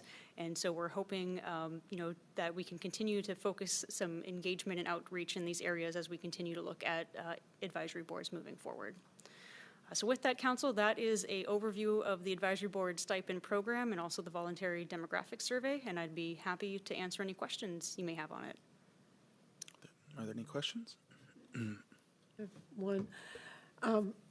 So what do you envision as next steps now that you've got this data in terms of equalizing the gaps and recruitment? Yeah, I think that's a great question, Councilmember Cox. And I think part of it, again, is how we do outreach and engagement. And so I think we will continue to do specific outreach to, some of these groups, both, through some of our marketing, but also just through relationships and direct invitations, I think is part of it. But another two programs that we're looking on and that'll be coming through our Commission on Equity here shortly is a community liaison program, and so we'll have some more information on that, but that is more of a trusted messenger in the community, is out there getting and gathering information on behalf of the city, and so we're hoping through those relationships that could be another tool for getting information out on our advisory boards and any opportunities and openings that there may exist. The other thing we want to do, and this was part of the Commission on Equity's work plan for this year, is to take a comprehensive look at our advisory board process. I don't think that this has been looked at, across the board for a number of years. And so what we really want to see is, are we being, number one, consistent across our advisory boards? Are there ways that maybe we can remove some of the barriers in the application process in addition to, offering things like the stipend? And then are there ways we might want to think about how we do our I guess, our terms for our advisory boards. So currently, terms for different advisory boards are set all across the board. People come on and leave at various times, and so we want to see if there might be some opportunities about getting a more consistent time where we do, really strong outreach and engagement, and then have kind of an open period for enrollment for advisory boards rather than across the calendar year. So those are two programs that we want to work through the Commission on Equity this year, and so hopefully we'll have some more information coming to the council later on. Do we know when we'll be making selections for the Human Services Work Group, or when those people will be put together? Yeah, no, that's a great question. So we actually closed our applications for this last Friday, and we received 18 applications, which was pretty impressive for a brand new work group. And so we're going to be getting interviews set up with the mayor, and then hopefully having some appointments coming sometime around June. So, first of all, thank you. There's a lot of good data here, and I think it's really important for us to gather data, and especially whenever you implement a new program, to see how effective the program is and how many people are taking advantage of a program. And the fact that 53% of our volunteers opted into this program, I think tells you the need that we had for a program like this. And my one comment on this is, as you're looking at this for next year, and maybe this can be some work with our Commission on Equity, we threw a number out there, right? $25, $50 if you self-identify. The more that I've sort of been having conversations and thinking about this, I don't know if that's the right number or not, right? When I think about what it would, truly cost me to, if you have a couple kids, to get the kids a sitter, to find, food for them, for, all those things, is it being covered by this program? And I think it really goes to making sure we do have an equitable government, right? That we are allowing everyone who wants to participate in our local government the ability to participate. And so I'm not sure if these numbers are the right numbers. This is, basically we took a stab at it. We sort of looked at, a neighboring jurisdiction who already implemented this and took their numbers. I'm really curious if we reach out to those who have opted into this stipend program and ask them, is this making a difference? Is this covering your expenses? Is this the right number? I would like to have that information as we look to another budget cycle to re-up on this, because I'm not sure if this is the right number or not. And I do worry. I think there's a reason. If you look at the age from the 20 to 29, that group in particular. I'm in other organizations, and the City of Lacey is not the only organization who's not seeing very much representation from that group. They're getting out of college. They're right in the middle. They're just busy. They don't have the time to. They're at the point in their lives where they could possibly volunteer necessarily for their community, and they definitely couldn't volunteer for their community if they weren't somewhat compensated to be able to do that. And so if we care about hearing their voices, and I think everyone does, there should be a compensation level equal to the work that they're giving back to the community. And like I said, I really have evolved when it comes to this issue, the more that I've thought about it. And it's something that I keep thinking about for our future leadership, not only our volunteer leadership, the quote-unquote volunteer leadership, but, the work this council puts in. I'm worried for future generations. Are they going to be able to give the time that is necessarily to give back to their community, to make that sure that we're providing the services that we all need, right? And want, and as a city. And, you know, I know how much you're asked of you guys to put in for your jobs, and it's a lot of work. And I know you're not being compensated for the amount of time that you guys put in. I know it. I know it for a fact. And so I think this sort of leads to a bigger question about what type of community we want. How are we truly an equitable community, allowing everyone to participate, if there are so many barriers, financial barriers, in order to do it? And so I think it's a bigger question that we need to ask ourselves. It's definitely a question I think we need to ask our advisory boards. And so I hope we can ask that question going forward. Mayor, I just have a couple of points of clarification and then also just a couple of comments on how we got to the $50, which I think is important. So I know you'd mentioned the 25 and the 50, and I just want to make sure that everybody's aware that it's $50 regardless. We don't ask any questions about, self-certifying as low to moderate income, which other jurisdictions do. Okay. So if you opt in, it's $50 for everybody who opts in.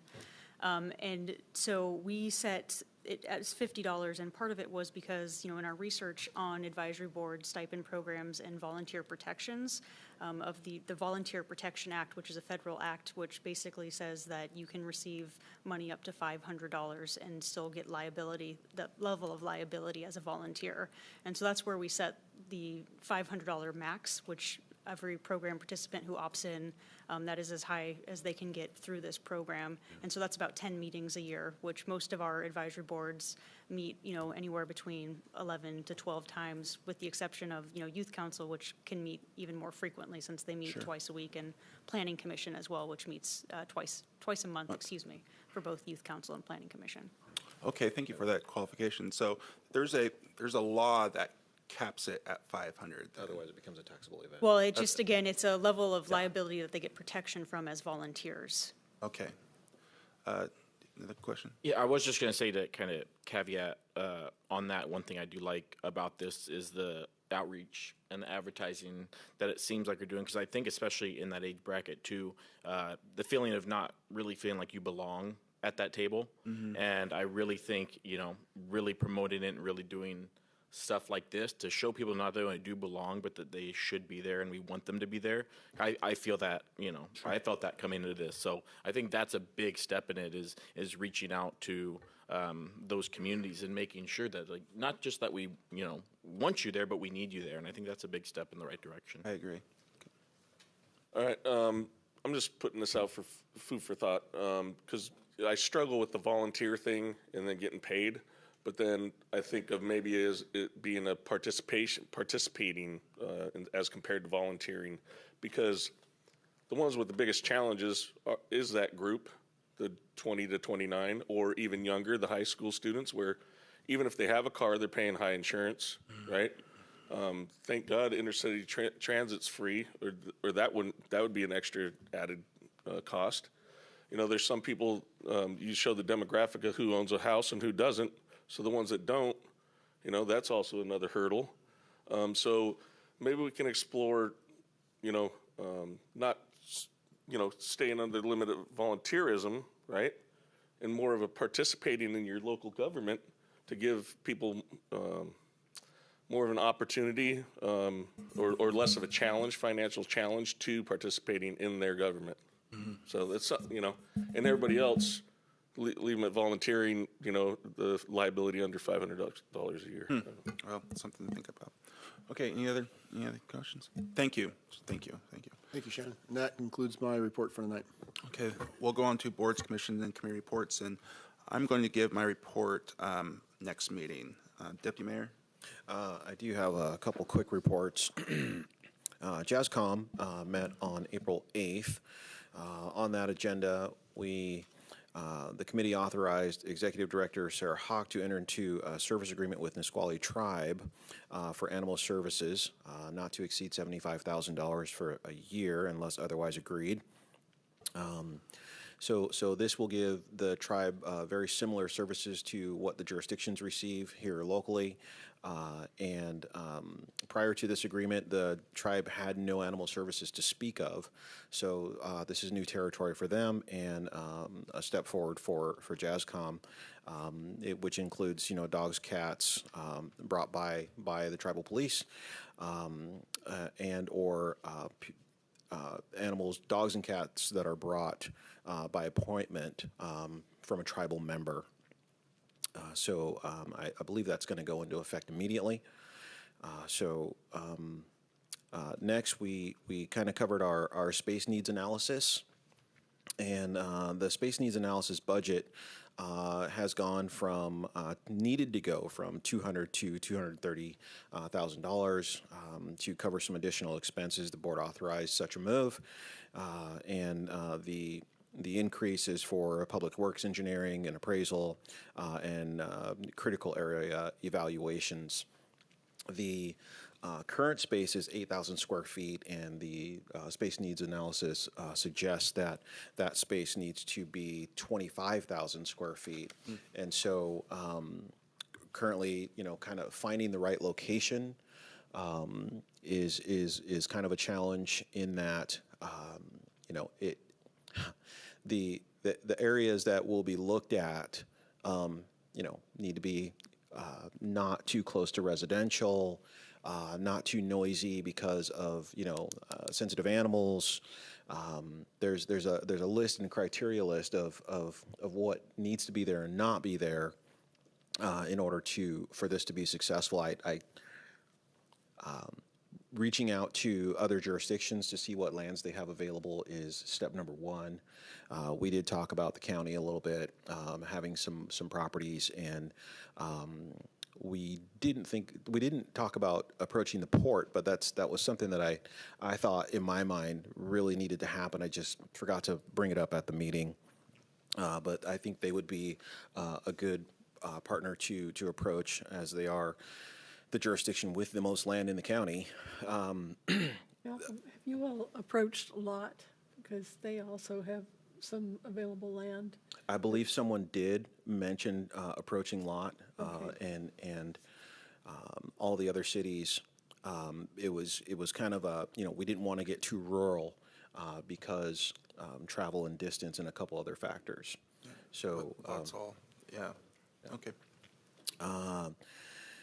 Moving on to the Thurston County Sheriff's Office, there is a quarterly meeting that happens with the Thurston County Sheriff's Office and JASCOM that happened on March 21st. The County Sheriff's Office gave several positive comments and good feedback, and said that JAS is very responsive to the TCSO deputies. So good news there. Thurston County Commissioners meeting was March 30th, and for a little context and history, in 2022, the Board of County Commissioners voted to return to full services from JASCOM after a 20-year departure or of modified services. But at the same time, the county requested that Joint Animal Services look into the possibilities if the county were to consider receiving less than full service. So this opens kind of a can of worms, because if the county should decide that they want less than full services, of course that would have effect on the space needs analysis, and it could have effect in multiple areas.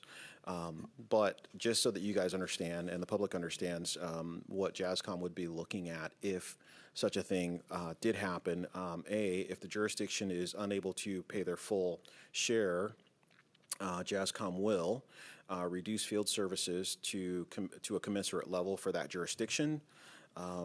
They could permanently reduce for each participating member, and the remaining jurisdictions may choose to pay proportionately more to make to continue all the program's funding. So in short, it would have an effect on everybody else should the county decide they want to reduce services. And one of the things that the county does not have services for is for livestock. So at the same time that we're looking at the possibility of reducing services, we actually need to increase services to accommodate areas that are yet to be serviced. So there will be lots and lots of discussion on that front coming in the future months. Lewis County officials visited the site to learn about the operations and to discuss the joint agreement that is currently in place. In terms of program updates, there is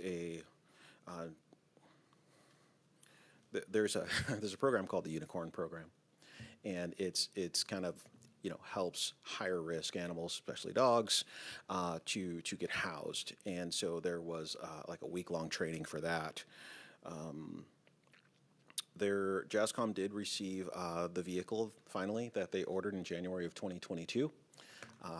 Finally came in, and it's an F-150. I actually said I wasn't going to say what brand it was because I didn't want to promote, but it does have a lift for the heavier animals, so a much needed addition to their fleet. And then I'll conclude that with my JASCOM report. There are a couple other items that aren't fully baked, so we'll get those in the next report. Moving on, LTAC met on April 4th. This is our first LTAC meeting of the year, and right off top, there was a few changes to the scoring rubric that the assistant city manager put together for us and instituted last season. And the majority of those changes are you demonstrating ability or to increase lodging nights in the city of Lacey? And that's always our big question, because that's what these dollars are for. And so if you are generating, it looks like you're going to get a little bit higher of a point value. For those of you who are familiar with rubrics or not familiar with rubrics, it's basically a point value system or a weighted point system that we go through every application and we give them a score, and at the bottom we tally up the scores and see who's got the best scores. Even though the scores have weight, it is not the only measure that the committee uses to determine funding. So it is, while the rubric is designed to tell us who is putting the most heads in beds in the city of Lacey, I also wanted to bring to the committee that yes, heads in beds are in our RCWs are what we're supposed to be doing, but there are also some events that have community value, even though they don't put as many heads in beds. And I keep using this example, but the military wives have an annual event, and it's a Christmas event. And one of the things about the event is that, for those soldiers who are here, maybe they're geo-bachelor, maybe they're just here by themselves, but they get to have Christmas not sitting alone in some apartment because they don't have any family here. So there are some things that bring a little bit different of a value, but important nonetheless. Let's see. This year we are going to open applications on July 22nd, which is going to be a little bit earlier than what we normally do. So hopefully, everybody will get to apply. And they'll still close on August 30th, and they'll still have to be in by 5 p.m. on August 30th. But at an extra 8 days, I believe it is. Let's see. The adopted budget for this year is $600,000. Our cash balance currently is $857,000. There are some reserves in there. Our finance director was at this meeting and was able to walk us through where we are, where we've been, and what we might possibly be able to do in terms of funding this year. In reviewing the applications, every year we kind of tighten up these applications so that we can get information that is going to help us in future years, and or get information that helps us understand who we're funding, and so future applications will be, well, first of all, I'll say that all the applications are currently online, and we are us and Olympia do online applications, and then the other two jurisdictions do online plus paper submission. But last year we found out that once we switched to the online applications, nobody requested any paper applications. So that's why we're kind of doing it online. But in future applications, because we, and our assistant city managers have really kind of helped us, delineate some things.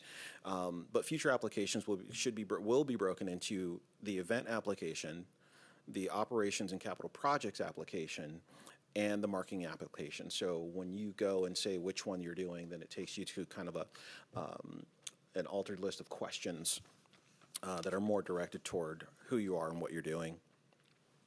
Late last year, in December, there was a regional LTAC advisory meeting, kind of a staff thing. And this was something that was recommended by the mayor to kind of get, all the LTACs together and say, hey, let's see if we can, coordinate, streamline, find out who's doing what so that we're not repeating and duplicating efforts, which was a really good idea. We did find that most of our application processes and our cycle dates kind of sync up. Everybody syncs up, with the exception of the county. They are far out of sync with us in terms of their application. Yeah. However, we found that we had consistent apps. We had application interviews. There's only one jurisdiction that didn't require an interview to get funding, and we don't really. We as a committee, if we want more information about your project and a better kind of sense of what you're doing, so we can determine funding, then we will ask you to come in and do a presentation. Let's see. In looking at all the fundings for the 4 jurisdictions, we found that only 4 entities were funded by all 4 of us. And so there was only four entities who got some funding from everybody. In terms of budget, I already told you Lacey's at $600,000, Olympia $1.35 million. Wow. Tumwater $185,000, and Thurston County $150,000. So, but basically, what that tells you is that most of the hotel rooms that are in Thurston County are in the cities, and most of those are in Olympia. And that concludes my report. Well, thank you for that. Yeah, you're right. I have been asking for the LTAC committees to meet for a long time. So I've been I'm really happy that you guys are doing that. I think it's really important that we all know who we're funding and know where the major attractions are out there that maybe the other jurisdictions don't know about, like the RAC. It's one of these things I've been talking about for a long time is, the city of Lacey, we fund things in every jurisdiction, and yet do other jurisdictions fund things in Lacey? I'm not sure. That's why I think it's important for the group to get together and look at that and look at hard data too. So I'm really happy with the progress you guys have made on the LTAC. I was the LTAC chair for a long time before you, so I appreciate the movement you got on this, and the regional coordination on this makes a lot of sense, so thank you about that. Next up, Councilmember Stedman. Thank you, Mayor. I have one report. Orca met on my birthday, April 10th. Happy birthday, yeah. 54. Happy birthday to my twin brother, Matt. Yeah. Okay, enough of that. We passed Resolution 284 because May is National Air Quality Awareness Week. And I cut off the photo, but Monday the 6th is for wildfires and smoke, and May 7th is for asthma and youth health. And, of course, there's other days of the week. I just don't have it in the picture. It must have cut off. We made some asbestos penalty assessment changes. We updated the penalties for contractors that are aware of violations and know better or have been past offenders or multi-offenders. We had we took a tour of Silver Springs Organics and learned a lot about that. And we had 31 good days. There was only 31 reporting days for this last period, and all were good. And see, communications here. Sorry, it's getting Shows that we have had a lot of rain. That's why we had all those good days of weather. yes. Outreach. So Orca's been a part of they're going to be part of the Olympia Home Show and Grace Harbor Home Show, and they're just trying to get out the word to the public what they do and about the status of our air quality and all that stuff. They also want to get word out on grant applications for school districts and stuff like that on electric buses. And what else? Finance wanted to remind local municipalities like ours to keep in mind, keep Orca in mind when considering zoning or zoning changes. They're happy to help and inform in better practices and avoid issues. So, just want to be a good partner. And then the ED, the executive director, gave his report, and it was mostly due to turnover, people, leaving that particular line of work or aging out. He talked about performance review, management process and measures and best practices and such, and that is my report. Thank you. Councilmember Cox.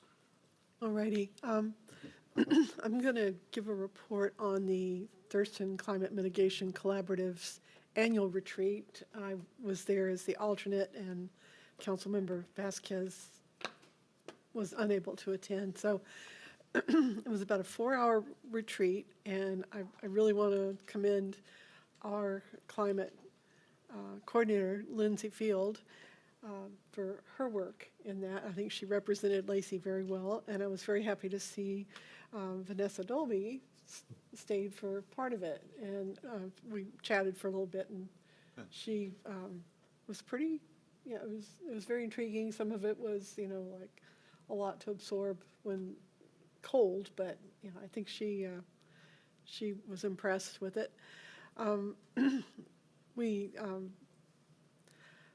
I'll just try to hit the very highest points. We had a presentation on greenhouse gas emission trends and targets.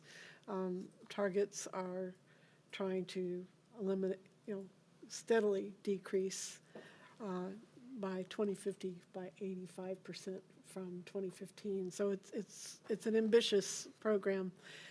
So looking at the window between 2015 and 2021, obviously there was a big drop in emissions during the pandemic period, but the good news is that if you look at that whole 6-year window, it's down 4.1%, and emissions themselves decreased by 13.1%. So the efforts are starting to pay off, and hopefully it will continue in that downward trend. And when you look at the growth we've had in this area and the increasing freight that moves through here, I think it's pretty impressive. So that part's good. We looked at the Thurston Climate Mitigation Plan progress and next steps, and were asked to identify areas for future work. The two general areas that were selected were buildings and energy, which are the greatest emitters of carbon, and transportation and land use.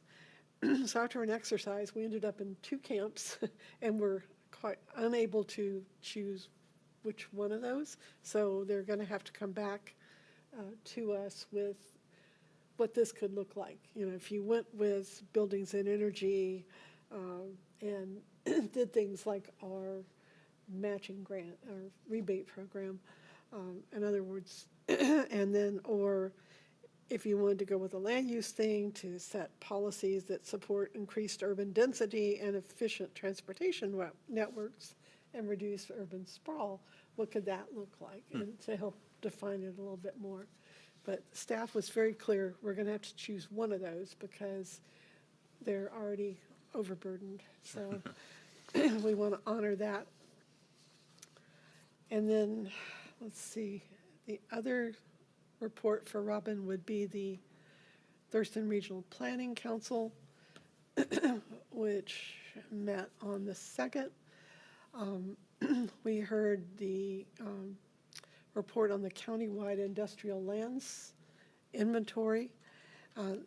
The study covered trends. It reviews existing supply on industrial land and addresses growth over the next 20 years. The whole study is available on the TRPC website, but the big takeaways for me were that in all of Thurston County, there are only 2 tracts larger than 40 acres, which, is limiting. And by the numbers, there's enough land currently zoned industrial, but that's deceptive because about half of those industrial lands lack utilities, which is an impediment to development.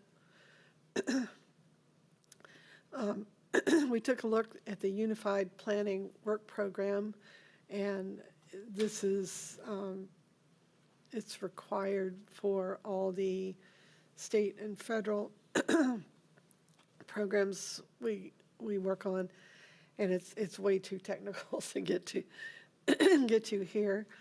We looked at the regional transportation plan and how it needs to be updated to address climate. And so that's going to be coming up soon, I think, well, in the next few months, and I'm sure the Transportation Policy Board is looking at that as well. And then on the Transportation Improvement Plan, we approved an amendment.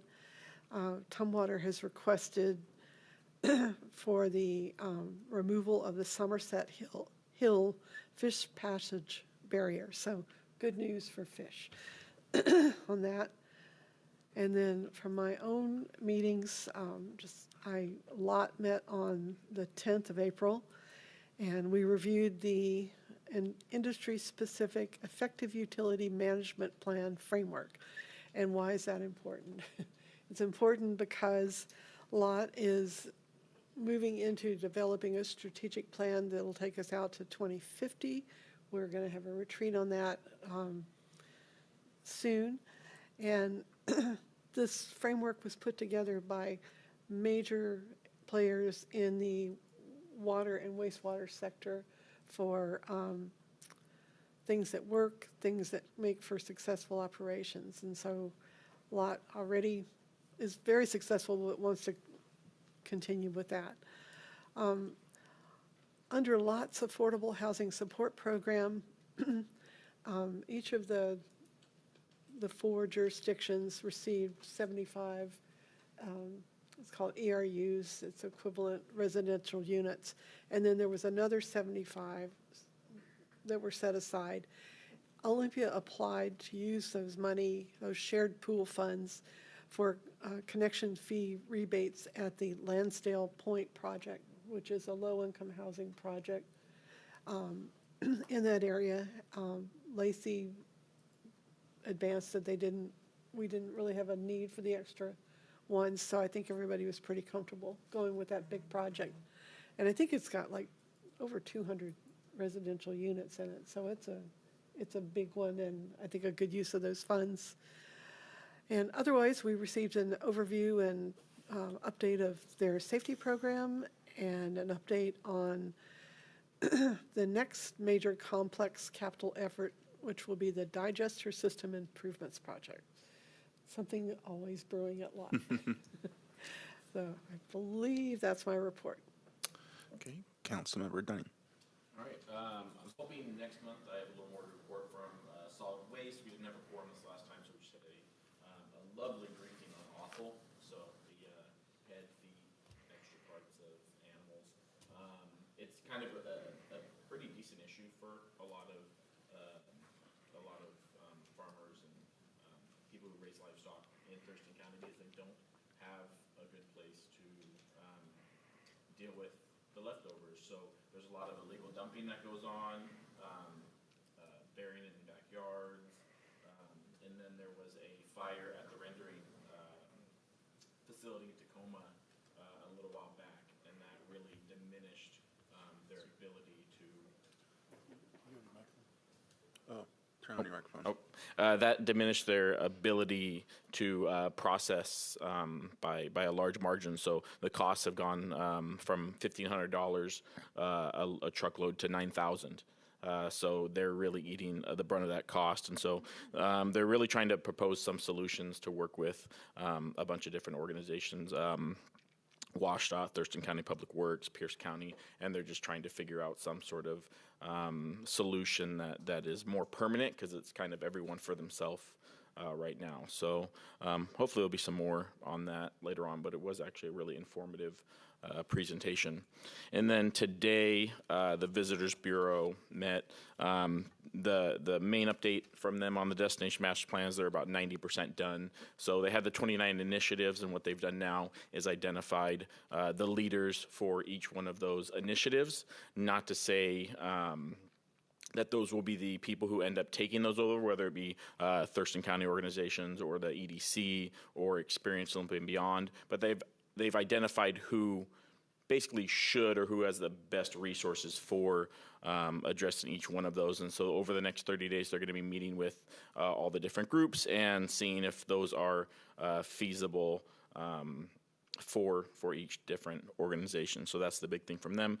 And then we talked a little bit about just some of the updates for the different cities. So we talked a little bit about the RAC progress, Yelm's 100th anniversary celebration that they're going to be having this year. And then Olympia had a couple, if you guys hadn't already heard, but the Capitol Inn being transformed into permanent supportive housing by an organization, so they're going to be moving forward with that.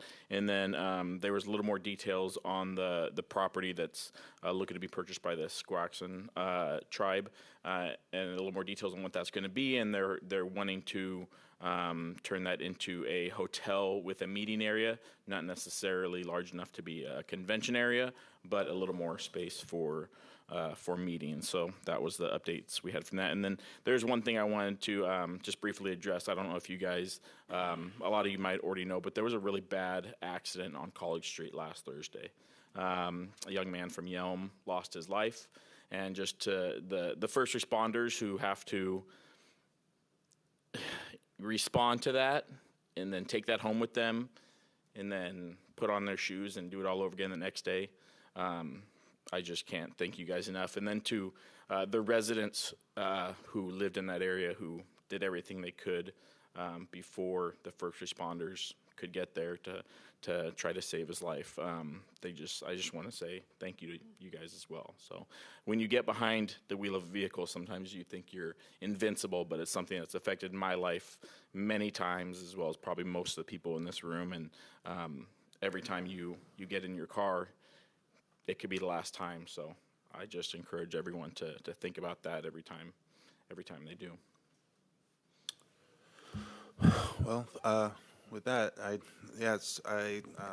our first responders and our law enforcement, everything that they go through on a daily basis, it deserves our thanks very much. So with that, we have reached the end of our agenda. Everyone has a safe drive home.